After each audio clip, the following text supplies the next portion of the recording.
Hey guys, AIMS Guwahati requirement 2026 ৰ কাৰণে notification আহিছে যদি আপুনি ভাবি আছিলে Guwahati AIMS ত আপুনি আপোনাৰ নিজৰ career start কৰিব তেনে আপুনি এইটো ভিডিও কমপ্লিট চেক কৰিব পাৰে এইটো requirement regarding details খিনি মই আপোনাক এইটো ভিডিওত provide কৰিম যদি এইটো requirement regarding কোনো ধৰণৰ question থাকে আপুনি ভিডিওৰ comment section ত comment কৰি দিব within 48 hours ৰ ভিতৰত আপুনি job and SK টিমৰ পৰা response পাব তো আহক দেৰি নকৰি আজিৰ ভিডিওটো আৰম্ভ কৰো AIMS Guwahati requirement 2026 ৰ কাৰণে আহিছে notification টো আৰু তাৰ details আপুনি এইটো ভিডিওত চেক কৰিব পাৰিব এতিয়া চাই লওক যেটো requirement আহিছে requirement overview খিনি organization All India Institute of Medical Science AIMS Guwahati ৰ পৰা আহিছে notification টো যত আপোনাৰ total vacancy দিয়া আছে আপুনি apply কৰিব পাৰিব 64 পোষ্টৰ কাৰণে আহিছে notification টো যত আপোনাৰ post মানে category দিয়া আছে আপোনাৰ faculty যত গ্ৰুপে পোষ্টৰ কাৰণে আহিছে notification টো post name খিনি দিয়া আছে এতিয়া চাই লওক আপুনি এপ্লাই কৰিব পাৰিব professor additional professor associate professor and assistant professor কাৰণে আহিছে notification টো যত আপোনাৰ application mode টো দিয়া আছে আপুনি অনলাইনত এপ্লাই কৰিব লাগিব লগতে আপুনি হাৰ্ড কপিটো সাবমিট কৰিব লাগিব কেনেকৈ এপ্লাই কৰিব লগতে হাৰ্ড কপিটো কোড আপুনি সাবমিট কৰিব লাগিব এইখিনি ডিটেইলছ মই আপোনাক এটা প্ৰভাইড কৰিম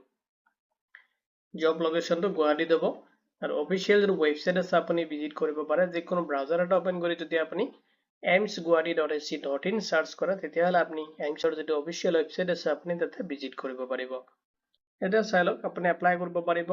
প্ৰফেসৰ পোষ্টৰ কাৰণে যত আপোনাৰ টোটাল পোষ্ট দি আছে আপুনি 18 পোষ্টত এপ্লাই কৰিব পাৰিব এলিজিবিলিটি বিচাৰিছে যদি মেডিকেলৰ হয় তেতিয়াহলে আপোনাৰ MBBS কোৱালিফাইড কৰা হ'ব লাগিব লগতে যদি আপনি MD বা MS বা ইকুইভ্যালেন্ট তেনেকুৱা ডিগ্ৰী আছে তা আপুনি এপ্লাই কৰিব পাৰিব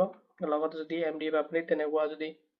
super specialist হয় তথাপি আপুনি এটো ভ্যাকেন্সিৰ কাৰণে প্ৰেফাৰেন্সটো বেছিকে পাব লগত আপোনাৰ এক্সপেৰিয়েন্স বিচাৰিছে 11 ইয়াৰ্ছৰ পৰা লৈ কিনে 14 ইয়াৰ্ছ আপোনাৰ টিচিং এণ্ড ৰিসাৰ্চৰ ওপৰত আপোনাৰ এক্সপেৰিয়েন্স থাকিব লাগিব এলিজিবিলিটি বিচাৰিছে যদি আপুনি নন মেডিকেল সেক্টৰৰ পৰা হয় তেতিয়াহলে আপোনাৰ মাষ্টাৰ ডিগ্ৰী বিচাৰিছে লগতে আপোনাৰ PhD থাকিব লাগিব আৰু লগত আপোনাৰ এক্সপেৰিয়েন্স বিচাৰিছে 14 ইয়াৰ্ছ আপোনাৰ টিচিং এণ্ড ৰিসাৰ্চৰ এক্সপেৰিয়েন্স থাকিব লাগিব তেতিয়াহলে আপুনি প্ৰফেসৰ পোষ্টত এপ্লাই কৰিব পাৰিব Additional professor postত আপুনি এপ্লাই কৰিব পাৰিব যত 16 পোষ্টৰ কাৰণে আহিছে notification টো qualification খিনি eligibility criteria same হ'ব require হ'ব আপোনাৰ experience খিনি যদি মেডিকেলৰ পৰা হয় তেতিয়াহলে এটোৰ পৰা 10 years লাগিব আপোনাৰ experience যদি নন মেডিকেল হয় তেতিয়াহলে 10 years experience লাগিব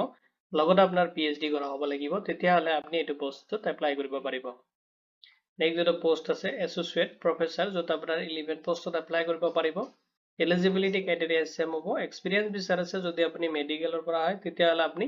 4 ইয়াৰ্ছৰ পৰা 6 ইয়াৰ এক্সপেৰিয়েন্স থাকিলে আপুনি এপ্লিকেবল হ'ব এলিজিবল হ'ব যদি নন মেডিকেল হয় তেতিয়াহলে 6 ইয়াৰ লাগিব আপোনাৰ এক্সপেৰিয়েন্স তেতিয়াহলে আপুনি এপ্লাই কৰিব পাৰিব